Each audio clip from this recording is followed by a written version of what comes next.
পোনপ্ৰথমে সকলোকে স্বাগতম জনাইছোঁ। ভিডিঅ'টো আৰম্ভ হোৱাৰ আগতে মই মোৰ নিজৰ পৰিচয় দাঙি ধৰিব বিচাৰিছোঁ। নমস্কাৰ, মোৰ নাম শ্ৰী বিমান সোণোৱাল। মই ডিব্ৰুগড় বিশ্ববিদ্যালয়ৰ সমাজকৰ্ম অধ্যয়ন কেন্দ্ৰৰ মই তৃতীয় সংখ্যাৰ এজন ছাত্ৰ।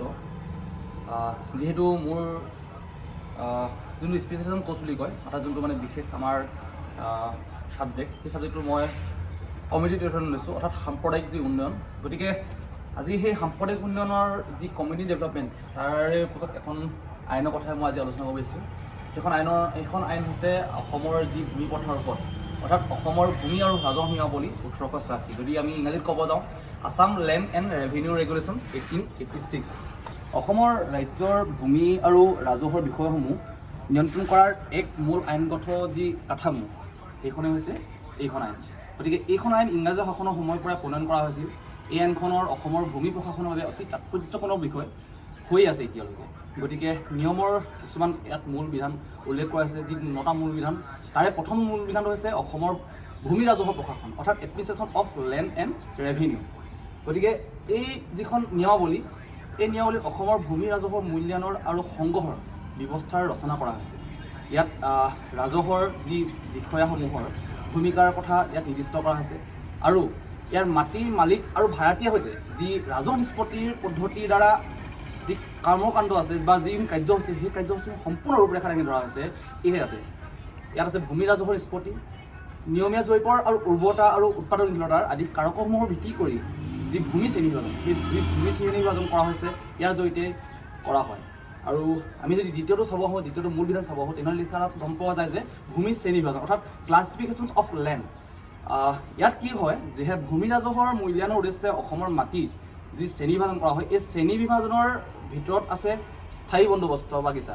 অৰ্থাৎ ইয়াত কি হয়, স্থায়ী বসতি ব্যৱস্থাৰ অধীনত ৰাজ্যৰ বা যিখিনি মাটি ৰাজহৰ হাৰ নিৰ্দিষ্ট কৰা। তাৰপিছত আছে অস্থায়ী বন্দোবস্ত বাগিচা, য'ত সময়ে সময়ে মূল্যায়নৰ অধীনত যি অস্থায়ী ৰাজহৰ ভূমি থকা। গতিকে ইয়াত তাৰপিছত আহে আৱৰ্জনা ভূমি, অৰ্থাৎ নিৰ্দিষ্ট চৰ্তত বসতি কৰিবৰ বাবে কিছুমান মানে আমি মাটি লোৱা যায়, তাত সেইটোক মানে আপোনাৰ অস্থায়ী জমি বুলি কোৱা হয়। গতিকে ইয়াত অকৃষিণ ভূমি, সেনেকুৱা ধৰণৰ কিছুমান মানে আমাৰ ক্লাছিফিকেশ্যন কৰা হয়। তৃতীয়তে আছে ভূমি মালিকৰ যি অধিকাৰকৰণ, অৰ্থাৎ ৰাইটছ অফ লেণ্ড হোল্ডাৰ্ছ। এই ৰাইট অফ লেণ্ড হোল্ডাৰ্ছত কি হয়, যিটো নিয়মত মালিকক বা মাটি মালিক বা জমিদাৰ বা যি ব্যক্তিগত আমি মালিকৰ কথা কওঁ, তাত মাটি মালিকী স্বত্ব আৰু পৰিচালনাৰ কিছুমান অধিকাৰ, সেই অধিকাৰ স্বীকৃতি দিয়ে, যিয়ে যদিহে তেওঁলোকে ভূমি ৰাজহৰ পৰিশোধৰ বাধ্যবাধকতা মানি চলে, তেনেহ'লে ৰাজহ কৰ্তৃপক্ষৰ যি অনুমোদন, সেই অনুমোদনৰ অধীনত ভূমিৰ অধিকাৰ বিক্ৰী বা বন্ধক বা পটাৰ আদিৰ জৰিয়তে স্থানান্তৰ কৰিব পাৰে। গতিকে ইয়াৰ পিছতে আমাৰ যি 4 নম্বৰ আমাৰ ইয়াত মূল বিধান এটা লিখা আছে, সেই মূল বিধানটো হৈছে জনজাতিসমূহৰ যি খিলঞ্জীয়া ভূমি সুৰক্ষা, অৰ্থাৎ protection of tribal and indigenous land. Assam ভূমি আৰু ৰাজহ নিয়মাৱলী। তাৰ যি অন্যতম এটা উল্লেখযোগ্য যি বৈশিষ্ট্য হৈছে, সেই বৈশিষ্ট্য হৈছে জনজাতি আৰু যি খিলঞ্জীয়া বুলি কওঁ আমি, সেই খিলঞ্জীয়াসমূহ ভূমি সুৰক্ষাৰ ব্যৱস্থা। ইয়াত জনজাতীয় যিখিনি বেল্ট আছে বা যিখিনি ব্লক আছে বা যিখিনি মাটি আছে, তাৰ সীমা নিৰ্ধাৰণৰ অনুমতি দিয়া হৈছে, য'ত জনজাতি ভূমিৰ যি মালিকী স্বত্ব ৰক্ষাৰ বাবে অজনজাতীয় লোকলৈ মাটি স্থানান্তৰ নিষিদ্ধ কৰা হৈছে। এই নিয়মৰ 160 নং দফাৰ তাত এই কথা স্পষ্ট কৰি লিখা আছে, য'ত চৰকাৰৰ সন্মতি অবিহনে জনজাতীয় বেল আৰু ব্লকৰ মাটি অজনজাতীয় ব্যক্তিক, মানে অৰ্থাৎ নন ট্ৰাইবেল ব্যক্তিক বিক্ৰী পট্টা বা হস্তান্তৰ কৰাৰ নিষেধাজ্ঞা আৰোপ কৰা হৈছে।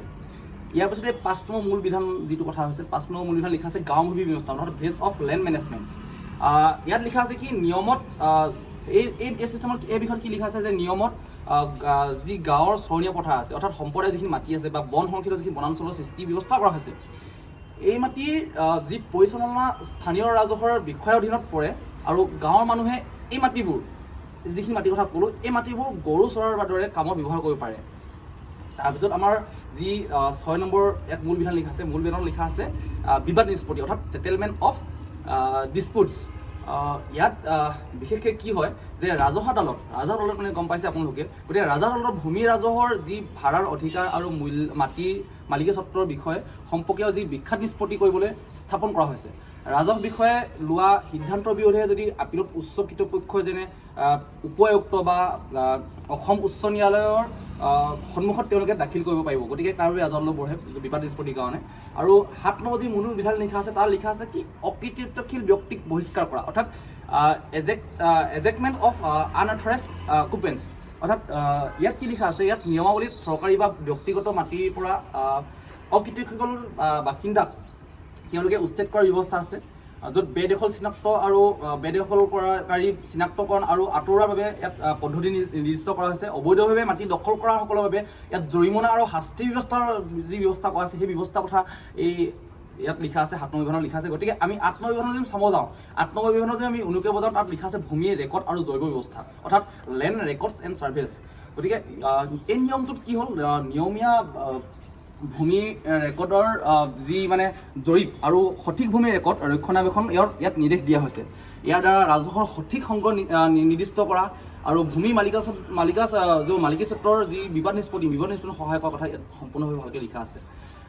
ইয়াত যদি চাবলৈ আমি 9 নম্বৰ হৈছে আপিল আৰু পুনৰীক্ষণ, অৰ্থাৎ আপিল এণ্ড ৰিভিজনছ। অৰ্থাৎ ইয়াৰ অধীনত কি হয়, নিয়মৰ অধীনত সিদ্ধান্ত বা আদেশৰ দ্বাৰা যিবোৰ লিখা আছে ক্ষুব্ধ পদক্ষেপসমূহ আপিলত দাখিল কৰিব পাৰে, আৰু নিয়মটোৱে আপিলৰ বাবে এটা স্তৰৰ ৰূপৰেখা দাঙি ধৰিছে আৰু সহকাৰী আয়ুক্তৰ পৰা উপ আয়ুক্তলৈকে যি প্ৰয়োজন হ'লে উচ্চ ৰাজহ কৰ্তৃপক্ষলৈকে এই বিধানসমূহে অসম ভূমি আৰু ৰাজহ নিয়মাৱলী যি 1886 আছে, সেই 1886 পৰিকথাসমূহ অধীনত ভূমি পৰিচালনা আৰু খিলঞ্জীয়া ভূমি যি অধিকাৰ সুৰক্ষা আৰু অসমৰ ভিতৰত যি সঠিক ৰাজহৰ সংগ্ৰহ নিশ্চিত কৰাৰ বাবে ইয়াত নিয়ন্ত্ৰণমূলকভাৱে গাঁথনিয়ে প্ৰতিফলিত কৰিব পাৰে।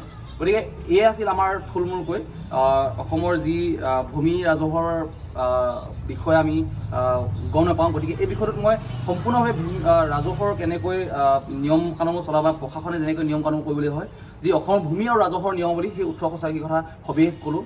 গতিকে আজি ভিডিঅ'টো মই ইমানতে সমাপ্ত কৰিছোঁ। ধন্যবাদ।